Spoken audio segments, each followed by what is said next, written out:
Gabriel Davis.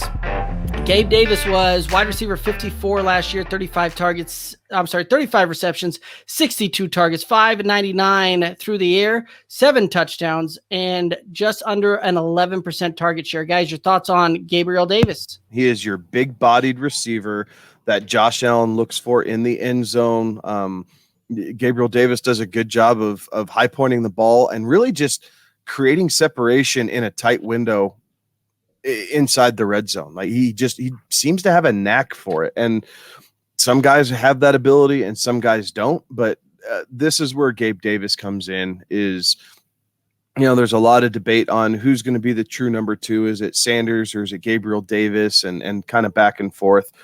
But Gabriel Davis, for me, is very intriguing at times because, much like Emmanuel Sanders, he kind of gets lost. He's just buried down on the ADP chart. A lot of people skip over him.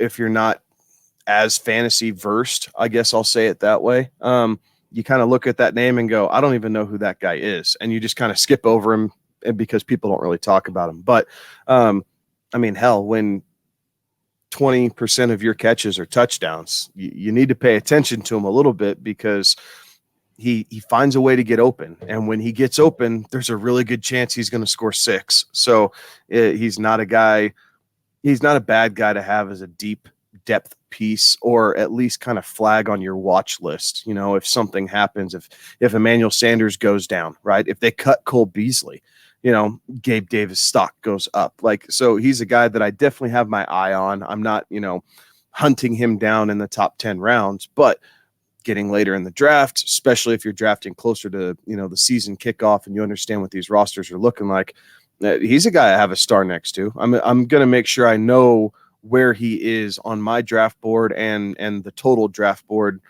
to try and make a decision on him at some point. He's my favorite guy besides Josh Allen on this offense.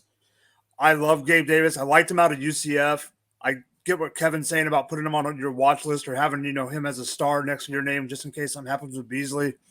I know we're mainly talking redraft, but I have a lot of shares of him in Dynasty, and he's one of those guys you stash at the end of your bench and play him when you can. He is that big body type of receiver, and I'm not going to beleaguer that point because Kevin made it very well. And it's a guy that I think will have a lot of run in this offense. And when I say a lot of run, you might see him get up there and tick up to maybe a 14% target share type of thing.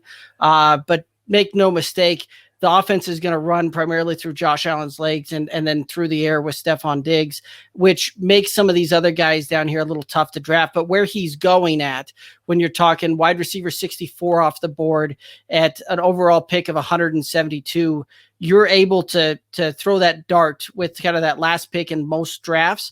And that's a guy worth throwing a dart on, a guy that, you know, could have that breakout type of year towards it, and, you know, worth seeing what's there.